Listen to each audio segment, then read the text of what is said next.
Hello, everyone. This is Harsh Gagrani. I teach constitutional law at Judiciary Gold. And today we are back with the second part of the landmark judgment series, जहाँ पे we are discussing over 250 landmark judgments in the history of Supreme Court and multiple high courts, जो हम लोगों ने constitutional law से start करा है. Now, constitutional law का पहला, the first part of constitutional law series was already held around 4-5 days ago. I'm sure आप लोगों ने वो देखा होगा. नहीं देखा है तो do check the description box में, आपको उसकी लिंक दी हुई है. Do go through that also, जहाँ पे we discussed close to 25 judgments और हर जजमेंट को अप्रोप्रिएट लेंथ में लिया था. So today we are moving on to the next set of 25 judgments from I think close to 1992 1993. The last judgment we discussed in part 1 was the Unni Krishna judgment connected to Article 21A. और आज अपन वहां से लेके 2018-19 तक के judgments discuss करेंगे. It would have been 21 also, पर पिछले 1-2 साल में उतने लैंडमार्क जजमेंट्स एटलीस्ट कॉन्स्टिट्यूशन के कंटेक्स्ट में नहीं मिले जितने 18 तक थे. 18 वाज अ ब्लॉकबस्टर ईयर. 3 से 4 लैंडमार्क जजमेंट सेम ईयर के हैं. सो अपन वो 25 जजमेंट्स आज डिस्कस करने वाले हैं ओवर द नेक्स्ट 40-45 मिनट्स. तो please grab your cup of coffee. ये थोड़ा सा लंबा चलेगा, बट आई प्रॉमिस बहुत ज्यादा यूजफुल होगा. Whether you're preparing for judicial service examinations or you're just preparing for any examination of your college, or you're preparing for LLM, definitely ये पूरी सीरीज आप लोग के लिए बहुत बहुत बहुत ज्यादा यूजफुल होने वाली है. ठीक है. सो आई रिपीट, 25 जजमेंट्स की एक सीरीज हो चुकी है, एज एन एक वीडियो हो चुका है, उसको प्लीज याद से देख लेना. Next 25 judgments, let's start. Now, the next judgment, that is 26th judgment of our series, is the SR Bommai versus Union of India.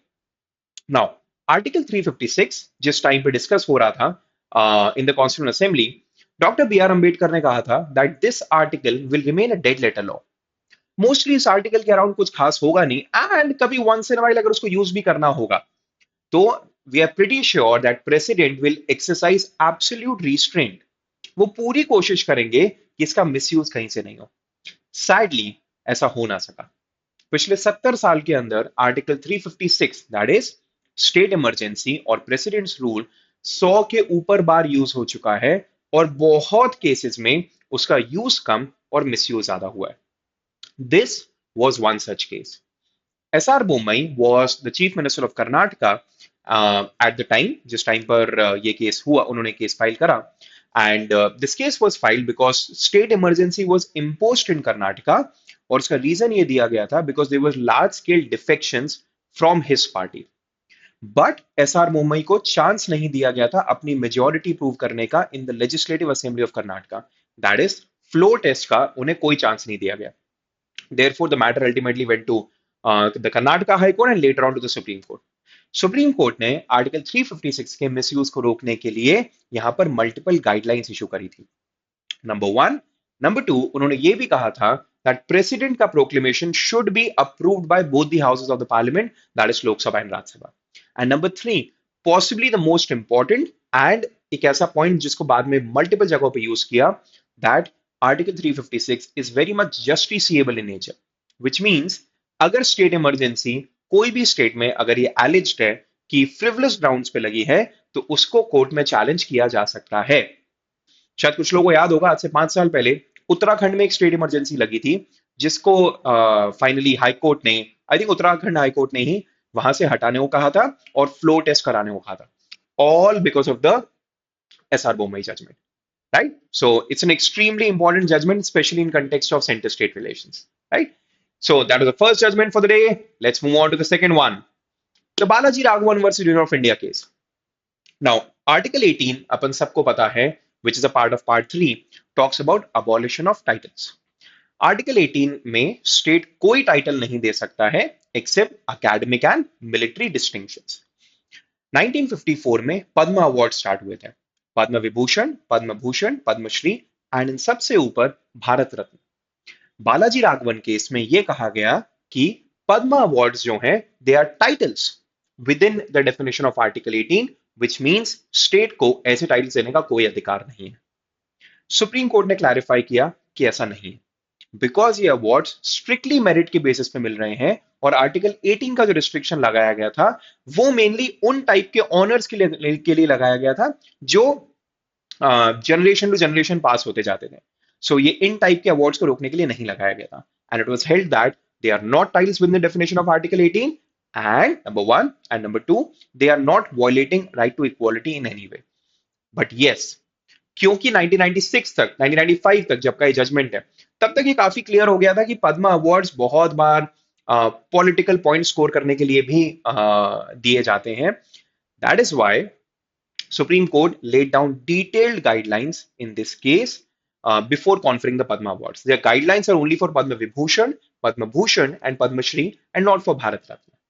And subsequently, the central government they implemented those guidelines. So this was the second case which was in connection with Padma Awards and Article 18 of the Constitution. Agla case.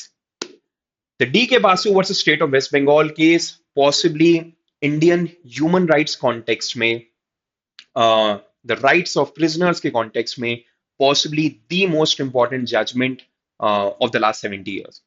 Now, Justice D.K. Basu was the executive chairman of the Human Rights Commission जिस time पे उन्होंने एक letter लिखा था to Justice P.N. Bhagwati, and Justice P.N. Bhagwati, who is seen as a father of PIL in India, उन्होंने इसको एक PIL की तरह ट्रीट किया and issued notices to multiple state governments.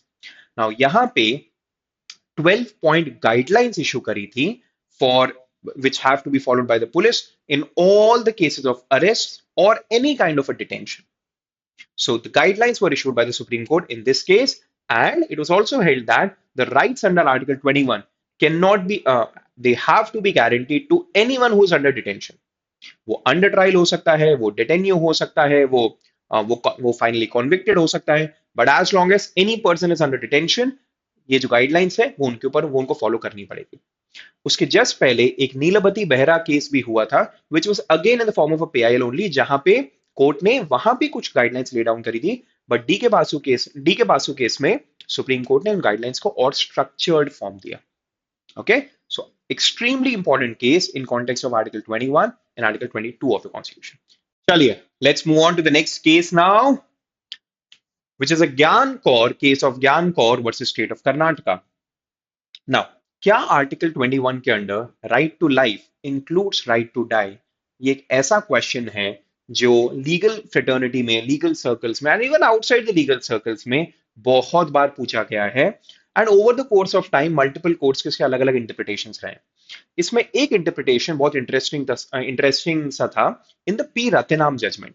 I think 1994 या 1995 का जजमेंट था, जहां पे सुप्रीम कोर्ट ने कहा था that every positive right has a negative component to it. Freedom of speech also includes freedom not to speak. तो इसका मतलब ये हुआ कि right to life also includes right not to live. This means right to life includes right to die. और क्योंकि मेरे पास right to die है, इसीलिए सेक्शन 309 ऑफ आईपीसी जो क्रिमिनलाइज करता है अटेम्प्ट टू सुसाइड को, वो अनकॉन्स्टिट्यूशनल है. Which means अगर कोई भी पर्सन अपनी जान लेना चाहता है और अगर वो बच जाता है तो अब आप उसको प्रोसिक्यूट नहीं कर सकते हो, क्योंकि सब लोगों के पास अधिकार है अपनी जान लेने का. This was a slightly problematic interpretation जिसको फिर चैलेंज किया था इन द ज्ञान कौर केस. नाउ ज्ञान कौर केस के फैक्ट्स बड़े इंटरेस्टिंग थे, जहां पे ज्ञान कौर और उनके जो हस्बैंड थे उनको प्रोसिक्यूट करा था under section 306 of IPC for abetment to suicide. पर इसमें उनका बोलना था कि अगर आपने कुछ सालों पहले सुसाइड को ही डिक्रिमिनलाइज कर दिया है तो अबेटमेंट ऑफ सुसाइड जैसा कोई क्राइम हो ही नहीं सकता है, बिकॉज अब हम सिर्फ सामने वाले पर्सन को उसका एक फंडामेंटल राइट फॉलो करने में हेल्प कर रहे हैं. So that is why section 306 should also be held unconstitutional, और हम कहीं से कोई भी क्राइम नहीं कर रहे हैं. Supreme Court in this case overruled the P Ratnam case, और उन्होंने डिस्टिंक्शन ड्रॉ करा between Article 19(1)(a) and उसका negative aspect and Article 21 और उसका एक negative aspect. Article 19(1)(a) freedom of speech and expression includes freedom not to speak. Now, freedom not to speak is just an omission. It's not an act. It's only an omission. But right to life, अगर आप उसके अंदर right to die include करते हैं तो अपनी जान लेना is an act. It's not an omission. Omission और act दोनों अलग अलग चीजें होती हैं, इसीलिए यहाँ पे दोनों चीजों को कंपेयर नहीं किया जा सकता है. तो सुप्रीम कोर्ट ने कैटेगोरिकली रूल डाउन किया कि right to life does not include right to die. And a beautiful line उन्होंने कही which is by no stretch of imagination can extension of life be read to include protection of life, to be included in protection of life. This was the Gyan Kaur case. The next case is the 1997 landmark judgment of Vishakha versus State of Rajasthan, delivered by the bench headed by extremely famous Justice J.S. Verma.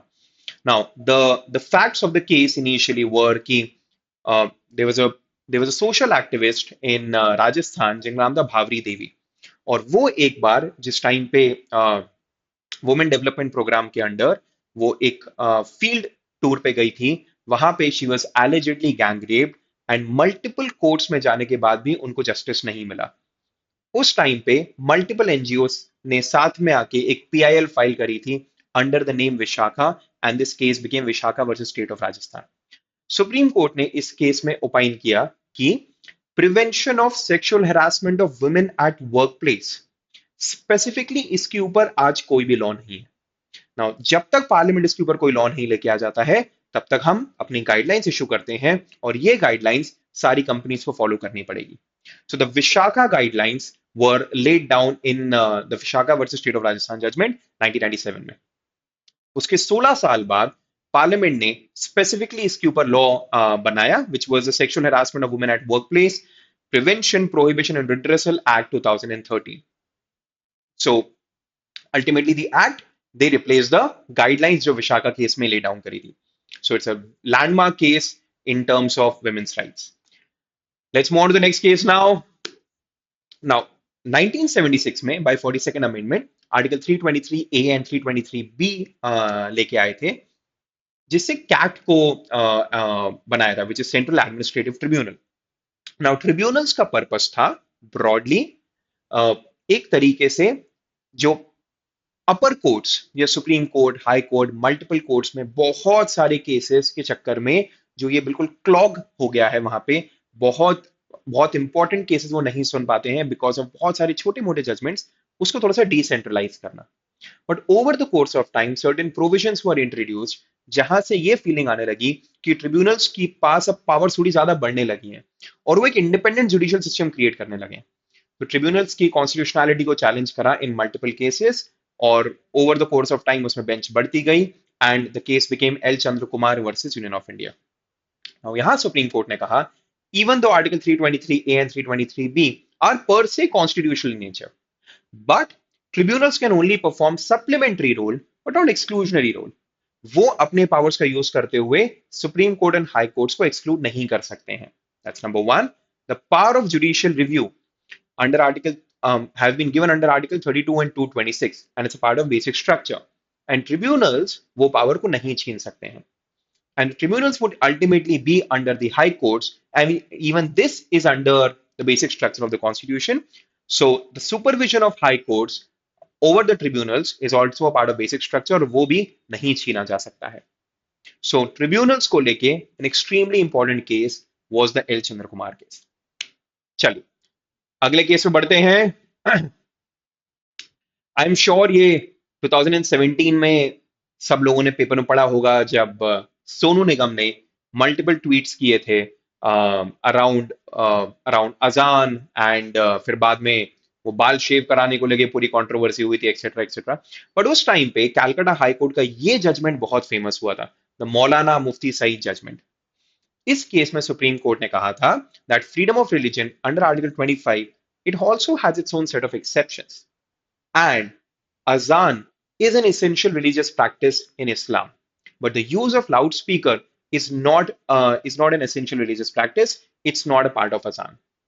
So जब तक use of loudspeaker is causing sound pollution which is another major problem the country is dealing, तो तब तक उसके ऊपर restrictions लगाए जा सकते हैं। सो लाउड स्पीकर के यूसेज को लेके बहुत सारे गाइडलाइंस ले डाउन करे थे in the Maulana Mufti Sayeed case. And the second point which is written here is extremely important, azaan is an essential part of Islam but the usage of loudspeaker is not an essential part of azaan itself.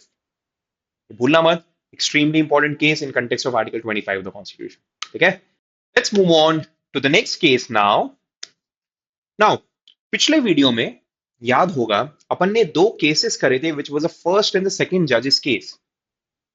First जजेस case में ये कहा था कि consultation is not the same as concurrence.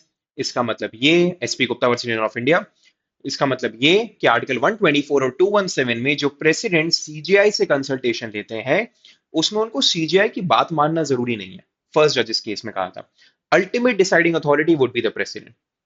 But second जजेस case में इसको overrule कर दिया था, which was Supreme Court advocates on record association versus union of India.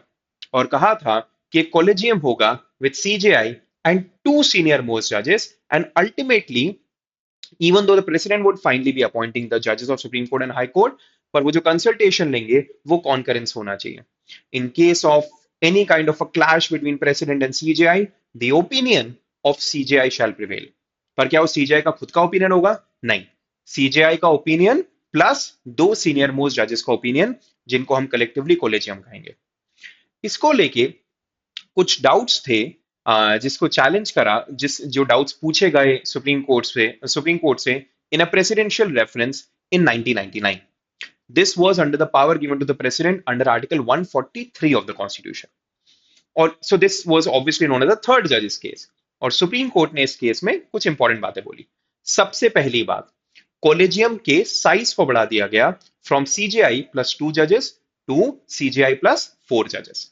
सो अब वाइडर कंसल्टेशन होगा, तो कोई भी टाइप का अनफेयरनेस या आर्बिट्रीनेस होने के चांसेस अब बहुत कम।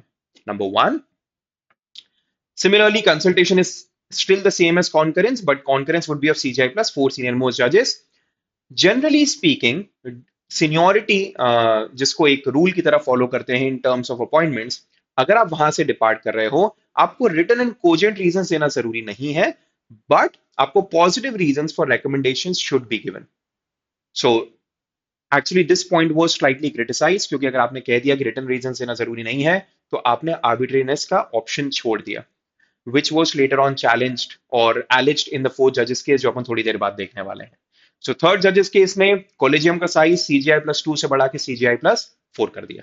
ठीक है, let's move on to the next case now, the TMA Pai Foundation versus State of Karnataka case of 2002, connected to articles 29 and 30 of the constitution। Now article 30 religious and linguistic minorities को अधिकार देता है कि वो अपने education institution बना सकते हैं, जिनको हम कहते हैं माइनॉरिटी एजुकेशनल इंस्टीट्यूशंस। इनको लेके कुछ गाइडलाइंस ले डाउन करी सुप्रीम कोर्ट ने in the TMA pi foundation case. Number one, it was held that the minorities would be decided by the states and they would be decided state wise, they would not be nationally। obviously linguistic minority Madhya Pradesh की अलग होंगी या तमिलनाडु की अलग होंगी, religious minorities Jammu Kashmir की अलग होगी एंड पॉसिबली राजस्थान की अलग होगी, क्योंकि हर स्टेट की माइनॉरिटी अलग अलग होगी, इसीलिए हर स्टेट की एक अलग लिस्ट निकलनी चाहिए माइनॉरिटीज की। Number one. Number two, government अगर चाहे तो डेफिनेटली गाइडलाइंस ले डाउन कर सकती है even around functioning of minority education institutions, but वो गाइडलाइंस बहुत लिमिटेड होनी चाहिए एंड मेजरली सिर्फ स्टूडेंट्स एंड टीचर्स के well being and proper functioning of the institute के अराउंड होनी चाहिए, which means they should be macro guidelines and not micro guidelines. तो गवर्नमेंट का जो इंटरफेरेंस है in minority education institutes, they are very limited in nature, it's very limited in nature. ठीक है, and obviously they cannot destroy the the very basic nature of minority education institutes। this was held in this case। ठीक है, next move on to the next case। TMFI foundation से ही कुछ और questions निकले थे over the course of time which were later on taken up in the PA नामदार case. और सिर्फ TMFI फाउंडेशन नहीं, बहुत पहले इनफैक्ट पिछले क्लास में ही अपन लोगों ने PA नामदार अपन लोगों ने उन्नी कृष्णन केस किया था, जिसको उन्नी कृष्णन एंड TMFI फाउंडेशन के क्वेश्चंस को अल्टीमेटली इनामदार में पूछे गए थे और पी इनामदार ने उसके ऊपर क्लैरिफिकेशन दिए थे। The clarifications are extremely important और अपन वर्बैटिम इसको पढ़ते हैं। A common entrance test can be held by a group of similarly placed institutions provided that it is fair, transparent, non-exploitative। और अगर सेंट्रल गवर्नमेंट चाहे तो अपने कॉमन एंट्रेंस टेस्ट को भी लेके आ सकती है, जो पिछले कुछ सालों के अंदर अपन लोगों ने देखा है वो लेके आने की कोशिश कर रहे हैं through the establishment of NTA, which is a national testing agency। Institutions अपनी फीस स्ट्रक्चर को डिवाइस कर सकते हैं, बट इसके ऊपर मैक्सिमम कैप लगाने की जिम्मेदारी सेंट्रल गवर्नमेंट की है। सिमिलरली वहां पे एक एनआरआई कोटा जो उस टाइम पे काफी नए तरीके से इंट्रोड्यूस किया था।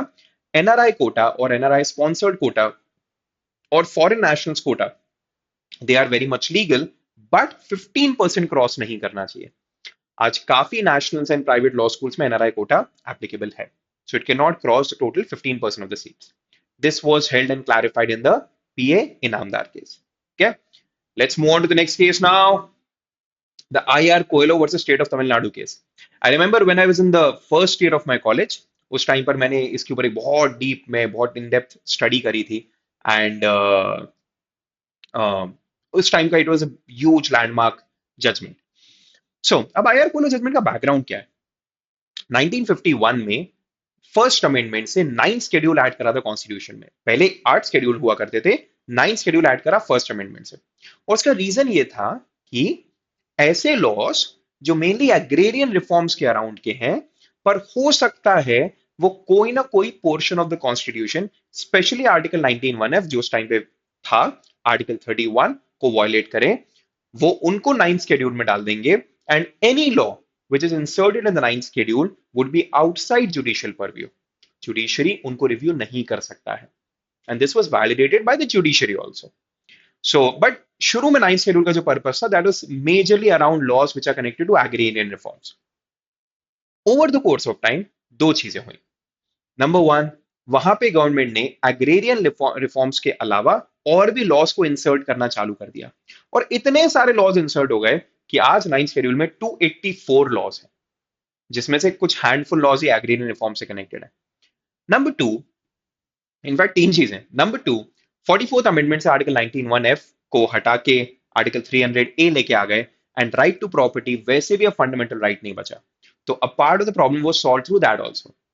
And number three, supreme court ने केशवानंद भारती केस में बेसिक स्ट्रक्चर को ले डाउन किया। तो अब क्वेश्चन ये उठा आईआर कोयलो केस में कि अगर कोई भी लॉ अगर 9th शेड्यूल का पार्ट है और अगर वो बेसिक स्ट्रक्चर को इन्फ्रिंज कर रहा है, तो क्या वो लॉ वैलिड रहेगा? क्या उसको आज भी प्रोटेक्टिव अम्ब्रेला है उसका 9th शेड्यूल क्या उसके ऊपर, या अब वो बेसिक स्ट्रक्चर को वॉयलेट नहीं कर सकता है? सुप्रीम कोर्ट ने कहा, जब से बेसिक स्ट्रक्चर गाइडलाइंस आई, that is 1973, the Kesavananda Bharati case, उसके बाद से अगर कोई भी लॉ 9th शेड्यूल के अंदर अगर डाला गया है और अगर वो बेसिक स्ट्रक्चर के अगेंस्ट जा रहा है, it can very much be invalidated, which means we have the power of judicial review over the laws inserted in the 9th schedule of the Constitution also. So this was held in the landmark case of IR Coelho versus State of Tamil Nadu. It's beautifully written judgment. ठीक है, चलिए अगले केस में जाते हैं। एक और कहानी अगेन कॉलेज से कनेक्टेड। आई रिमेंबर 2006 में मैंने अपना कॉलेज चालू करा था, एनएलआईयू भोपाल। उस टाइम पे ह्यूज लेवल पे, बहुत बड़े लेवल पे there were anti reservation protest across the country. शायद कुछ लोगों को याद होगा, आज से 8-9 साल पहले जैसे अन्ना हजारे वाले प्रोटेस्ट हुए थे अगेंस्ट करप्शन, उस टाइप के प्रोटेस्ट थे ऑल ओवर द कंट्री। वो इसीलिए था क्योंकि 93rd अमेंडमेंट गवर्नमेंट ने पास करा था 2005 में, जिससे एक आर्टिकल 15 सब आर्टिकल 5 ऐड किया था, जिसमें गवर्नमेंट ने कहा था कि हमारी जो रिजर्वेशन पॉलिसी है अब हम सबके ऊपर अप्लाई कर सकते हैं, that is public institutions as well as private institutions, whether aided or unaided. And the only exception would be minority education institutions under Article 30 of the Constitution. This was challenged in the A.K. Thakur case. Supreme Court ने कहा वो reservation constitutionally invalid नहीं है, they are very much valid. And even 93rd Amendment and Article 15(5) of the Constitution are very much valid in nature. Next, but creamy layer जो है वो सिर्फ OBCs पे अप्लाई करेगा, एससीज एंड एसटीज ने। एंड क्रीमी लेयर का जो लिमिट है वो over the course of time government change कर सकती है, but yes it would be applicable to OBCs. Court ने कहा कि हर 10 साल के अंदर आपको रिव्यू लेना चाहिए, but as far as I know पिछले कुछ सालों में कोई रिव्यू हुआ नहीं है इसके ऊपर। So the OBCs reservation it is very much valid in the education institutes, जो 2005 में स्टार्ट हुआ था, राइट? 2006 टेक्निकली में स्टार्ट हुआ था, ठीक है। The next judgment, Article 20, Sub-Article 3, talks about right against self-incrimination. No person shall be forced to be a witness against himself. Now, पिछले कुछ कम से कम 2 डेकेड्स में बहुत सारी ऐसी टेक्निक्स आई हैं जिस जो जो एटलीस्ट प्राइमा फेसाई, जो at least on the face of it violates Article 20, sub-Article 3. For example, the brain mapping technique, the narco-analysis technique, the brain electrical activation profile, which is known as a beep profile, the polygraph examination, etc., etc. All of these were challenged in the Selvi case. इस case में supreme court ने कहा that involuntary administration of any of these techniques is in clear violation of Article 20, sub-Article 3. और हम वो बिल्कुल allow नहीं करेंगे. इवन वॉलंटरी एडमिनिस्ट्रेशन को लेके detailed guidelines were laid down by the supreme court और ये भी कहा था कि सिर्फ इस एविडेंस के बेसिस पे आप किसी को भी कन्विक्ट करार नहीं कर सकते हो. This can be a supplementary evidence but this can not be the sole evidence on the basis of which you can declare any accused as a convict. And certain guidelines were laid down by NHRC around a decade ago. उनको और strictly implement करने को supreme court ने कहा था. So Selvi case, it's an extremely important, famous case in context of Article 20, sub-Article 3 of the Constitution. Let's move on to the next case now. I'm pretty sure इस case के बारे में सुना होगा, पढ़ा होगा, डिस्कस करा होगा, अपना ओपिनियन सोचा होगा. The Aruna Shanbag case. Now, Aruna Shanbag was a nurse in the King Edward Memorial Hospital in Mumbai, and in 1973 she was allegedly raped. In fact, it was proved she was raped by a ward boy of that hospital. Now, immediately she went to a vegetative state, and she was in vegetative state from 1973 to 2010 2011 when a petition for euthanasia, that is mercy killing or mercy death, was filed by a very noted activist, Pinky Virani. Supreme court ने इस case में पूरे discussion के बाद and in fact एक committee बनाई थी और कमिटी ने इस केस को रिव्यू किया और कहा कि यहाँ पे मेडिकल ट्रीटमेंट विड्रॉ नहीं कर सकते हैं. Now Pinki Virani wanted euthanasia for Aruna Shanbaug, but the workers of King Edward Memorial, जहां पे अरुणा शानबाग पिछले ऑलमोस्ट 30-40 साल से थी, वो चाहते थे कि अरुणा शानबाग को यूथनेशिया अलाउ नहीं करना चाहिए and they wanted to take care of her. So it's one of those cases जहां पे दोनों पार्टीज के आर्ग्यूमेंट्स इक्वली स्ट्रांग थे. सुप्रीम कोर्ट ने इस केस में तो मना कर दिया, बट उन्होंने कहा बहुत लिमिटेड केसेस में हम चाहें तो पैसिव यूथनेशिया अलाउ कर सकते हैं. नाउ एक्टिव यूथनेशिया इज जब आप आगे बढ़ के किसी की जान लो. पैसिव यूथनेशिया इज जब कोई पर्सन ऑलरेडी लाइफ सपोर्ट पे है, आप सिर्फ वो लाइफ सपोर्ट खींच रहे हो. That is known as passive euthanasia. Now Supreme court ने कहा they laid down guidelines regarding the administration of passive euthanasia, right. And उन्होंने ये भी कहा कि invoking the parens patriae principle, that is parent of the nation, the supreme court and the High Courts would be the best जज of deciding कि क्या कहीं पे यूथनेशिया अलाउ करना चाहिए कि नहीं. Aruna Shanbaug case is a noted case because passive euthanasia पहली बार सुप्रीम कोर्ट ने इस केस में, इवन तो इस केस में अलाउ नहीं करा, बट गाइडलाइंस उन्होंने इस केस में ले डाउन करी. Let's move to the next case now. The next case is People's Union for Civil Liberties, that is PUCL versus Union of India. 2013 का केस है, जहां से जिस केस के बाद लोगों के एक नॉर्मल क्लेचर में, लोगों की नॉर्मल डिक्शनरी में आ गया था एक term which is NOTA, which is none of the above. Now इस केस में जैसे कि हम सबको पता है कि none of the above EVM का पार्ट बना दिया गया था इसके बाद, और ये कहा था कि सारे इलेक्शंस में NOTA should also be an option, जो अगर लोग चाहें तो अगर वो पोलिंग बूथ तक गए, उन्होंने अपना नाम रजिस्टर कराया एंड इवेंचुअली अगर उनको कोई भी कैंडिडेट डिजर्विंग नहीं लगा तो वो अगर चाहें तो NOTA, that is none of the above option पे भी क्लिक कर सकते हैं, राइट. बट यहाँ पे एक और क्वेश्चन उठा था कि क्योंकि right to vote fundamental right नहीं है, क्योंकि right to vote has been given to us by section 62 of the representation of peoples act 1951. तो जब वो फंडामेंटल राइट ही नहीं है तो फिर how can it be challenged in the supreme court under article 32 of the constitution. But the supreme court held कि ये suit बिल्कुल मेंटेनेबल है because right to vote is actually a part of freedom of speech and expression under article 19(1)(a of the constitution. इसका NOTA वाला portion तो लोगों को पता है, but right to vote is a part of article 19(1)(a. इसकी importance बहुत लोगों को नहीं पता है, but this was also held by the supreme Court in this case itself. और वो जो नोटा ऑप्शन आया था वो आया था बाय रूल और section 49O of the conduct of election rules 1961. Right? So this was the PUCL versus Union of India case, famously known as the Section 49O or the Nota case. अब अगले case पे बढ़ते हैं.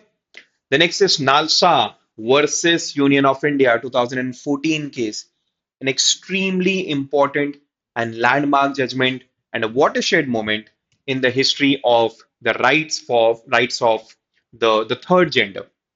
Supreme court ने इस case में कहा था कि थर्ड जेंडर को भी इक्वल राइट्स हैं as compare to the males and the females.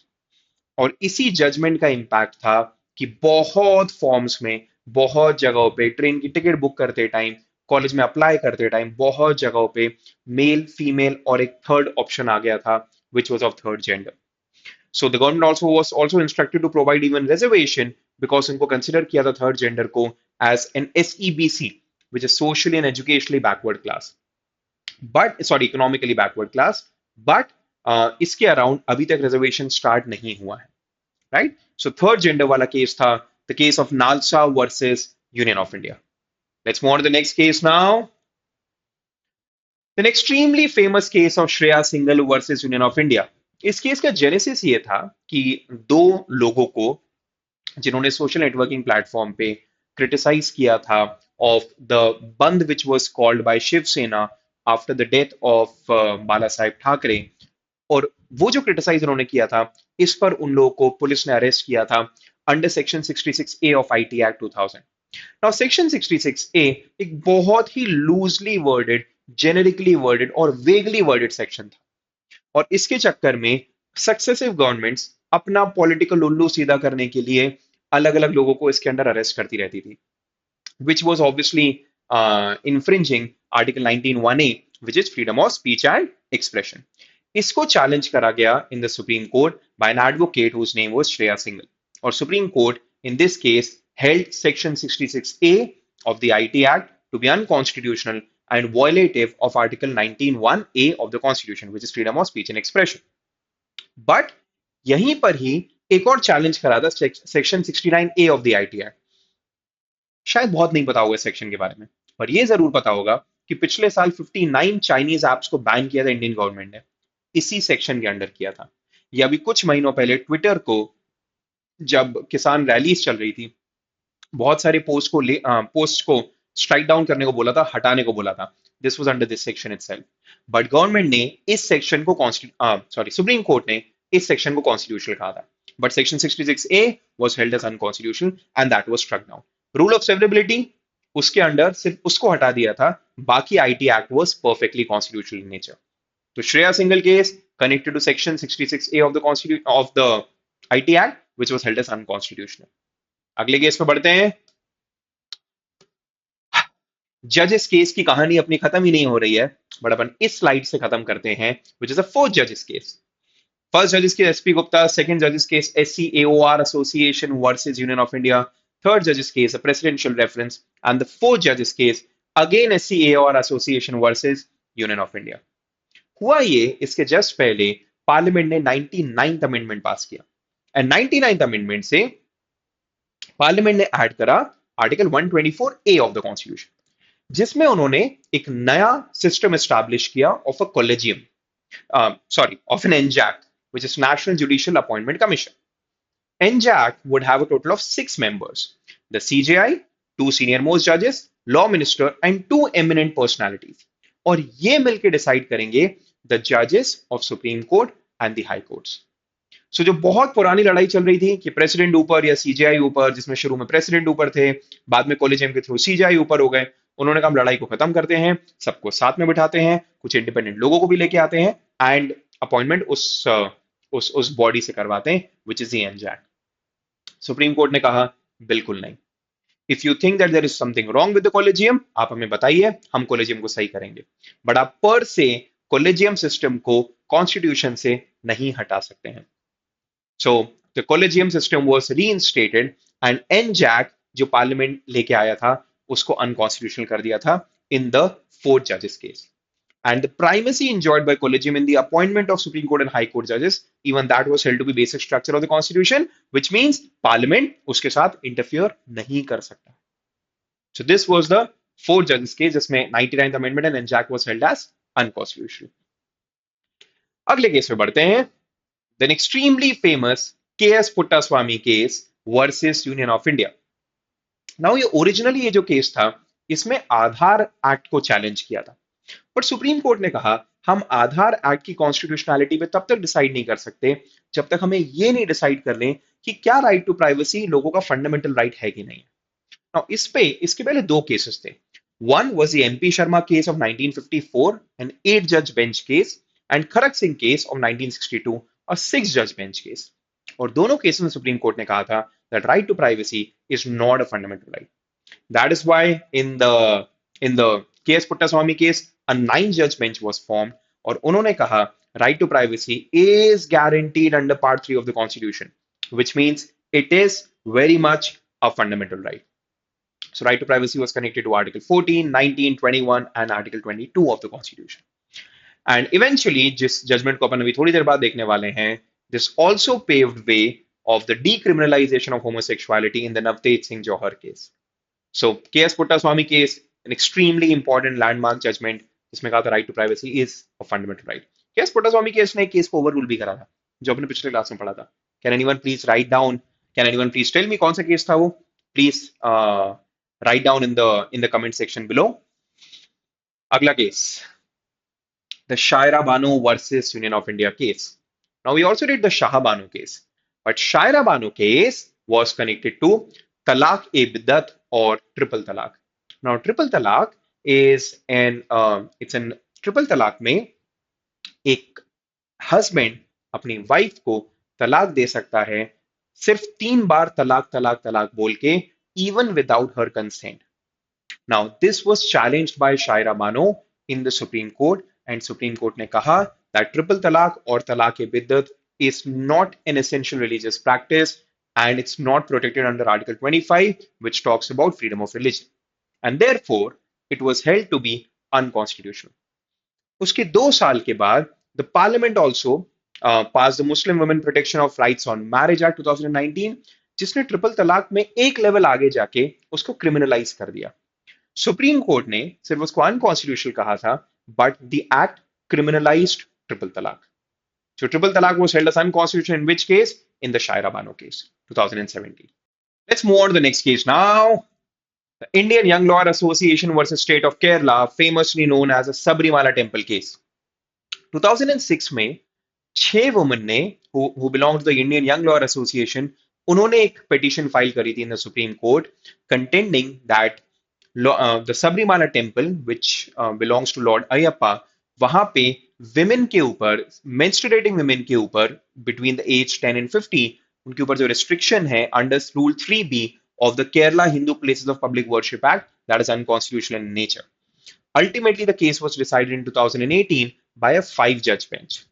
5-judge bench ने 4:1 से डिसाइड करा that the contention is absolutely right and इस टाइप का restriction is violative of article 14 and article 15 of the constitution of India. So supreme court ने Sabarimala temple के अंदर women की entry finally allow करी थी। जो that's a different fact that because even locally वो जजमेंट को बहुत ज्यादा फेवर नहीं करा गया है, that is why very limited amount of women have entered the temple till date, but and the judgment has even been, a review petition has been filed, which is the Kantaru Rajivaru versus Indian Young Lawyer Association case, and that is pending in the Supreme Court right now. So this was the Sabrimala Temple case.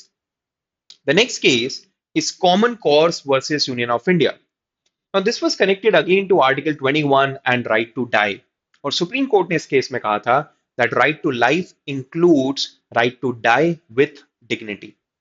And a new rule or a reformed version of an old rule which was around living will. Living will की यहां पर बात करी थी। अब living will क्या होता है? हम लोगों ने नॉर्मली देखा है will का मतलब which comes into effect on our death. Living will का मतलब it comes into effect when we are alive, but जब हम डिसीजन लेने के प्रॉब्ली डिसीजन लेने की सिचुएशन में नहीं है। तो अगर कोई ऐसा सिचुएशन किसी के साथ आता है जहां पे मेडिकली स्पीकिंग अगर वो प्रॉपरली डिसीजन नहीं ले सकता है, वो पहले से डिसाइड करके रखता है that in such a situation what should happen with him.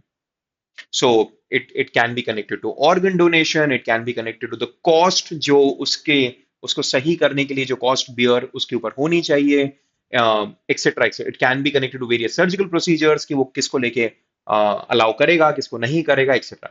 So the concept of living will was introduced in the common cause case. And also passive euthanasia को लेके guidelines जो है उसको और intensify करा गया था. So this was sort of a follow-up case of the Aruna Shanbag case. So let's move on to the next case now. The Jarnail Singh versus Lakshmi Narayan Gupta case. 2006 में एक case था by the name Nagaraj case, Nagaraj versus union of India, जहां पे multiple amendments 77, 81, 82, 85 amendments को challenge किया गया था. Supreme court ने उन सारे अमेंडमेंट्स को कॉन्स्टिट्यूशनल कहा और सुप्रीम कोर्ट ने कहा कि reservation in promotion to OBCs can be given, पर आपको थ्री फोल्ड टेस्ट मानना पड़ेगा. Number one, you have to demonstrate, reservation and promotion in SCs and STs, not OBCs, SC STs. Number one, you have to demonstrate the backwardness of SC ST. उस state को demonstrate करना पड़ेगा कि SC ST कैसे backward है वहां पे. Number one. Number two, you have to prove that SC ST is inadequately represented in the relevant public employment. जिस पब्लिक एम्प्लॉयमेंट को लेके क्वेश्चन है वहां पे they are inadequately represented. And number three, इस सब में the efficacy of public administration should not be significantly affected. Jarnail Singh में सुप्रीम कोर्ट ने कहा कि नागराज को कोई फर्दर रिकंसिडरेशन की जरूरत नहीं है, बट उसका जो पहला कंडीशन था उन्होंने उसको हटा दिया. That is insistence of collection of quantifiable data of backwardness, which was the first condition of the Nagaraj case. उन्होंने कहा वो absolutely जरूरत नहीं है, बट उसके अलावा the Nagaraj judgment is very much valid and constitutional in nature. उसको further reconsideration की absolutely जरूरत नहीं है. This was the Jarnail Singh versus Lakshmi Narayan Gupta case connected to Article 16 of the Constitution. ठीक है? Let's move on to the next case, which is the Joseph Shine versus Union of India case, जो एक और बहुत controversial provision से connected है, which is section 497 of IPC, which talks about adultery. Now, court ने इस case में adultery को unconstitutional कहा और ये कहा that adultery is based on the age-old notion कि wife is a property of the husband, and in case of adultery it's basically treated as a theft of property. क्योंकि अगर husband के permission से अगर adultery हुई है तो उसको adultery नहीं माना जाता है. This means अगर आपने permission से property उठाई है तो उसको theft नहीं माना जाएगा. It was the same analogy जैसे कि प्रॉपर्टी के केस में ड्रॉ करते हैं, जैसे थेफ्ट के केस में ड्रॉ करते हैं. एंड यहाँ पे जो विमेन को प्रोटेक्शन मिला था, that protection was not considered as a protection which special consideration which women can be accorded under Article 15 sub Article 3 of the Constitution, and therefore adultery was decriminalized in this case. Let's move on to the last case in the constitutional law list of most important judgments. 49 cases अपने हो चुके हैं. Let's move on to the 50th case, which is a Navteej Singh Jauhar versus Union of India 2018 case, which is connected to section 377. Now section 377 पिछले 10-15 साल के अंदर multiple times news में आया है. पहली बार ये न्यूज में आया था इन द नास फाउंडेशन केस इन 2009, जब दिल्ली हाई कोर्ट ने सेक्शन 377 को पार्टली decriminalize किया था या अनकॉन्स्टिट्यूशनल कहा था. But that was later on overturned in the Suresh Kumar Kaushal case by the Supreme Court. But उसके ऊपर एक बड़ी बेंच बनी and it became the Navteej Singh Jauhar versus Union of India case, जिसमें section 377 को in so far as it criminalizes consensual sexual conduct between the adults of the same sex, that was held to be unconstitutional. But it was only partly unconstitutional. Baki portion, section 377, which talks about unnatural sex, insofar as it relates to sex with minors, non-consensual sexual acts such as rape, it still remains in force. And obviously, the Suresh Kumar Kaushal case was overturned. That's it from my side, guys. I hope आज का session equally valuable लगा as compared to the last session. अगर लगा, please press the like button and do subscribe to the Judiciary Gold channel. We're coming up with such extremely valuable and extremely beneficial YouTube lives for all the judicial service aspirants. In fact, हम लोग अपना 7th foundation batch start कर रहे हैं on the 19th of this month. जिसका link हम लोग अपने टेलीग्राम चैनल पे कल तक डाल देंगे. do join the Judiciary Gold Telegram channel also. The link of that is given in the description below. Do like the video, do subscribe to the YouTube channel of Judiciary Gold, and if you liked today's live, do write in the comment box below. And अगर आप कोई और type का video हम लोगों से चाहते हैं, आप बिल्कुल कमेंट बॉक्स में लिखें. The JG team will try its level best to come up with such videos. So thank you so much, guys. Keep watching the Judiciary Gold YouTube channel. Keep watching the Judiciary Gold Judgment series. We're done with 50 judgments, but 200 judgments across all the important subjects अभी भी बचे हुए हैं, and we'll be coming up with that super soon. ठीक है? So this is Harsh Gagrani signing off. Take care.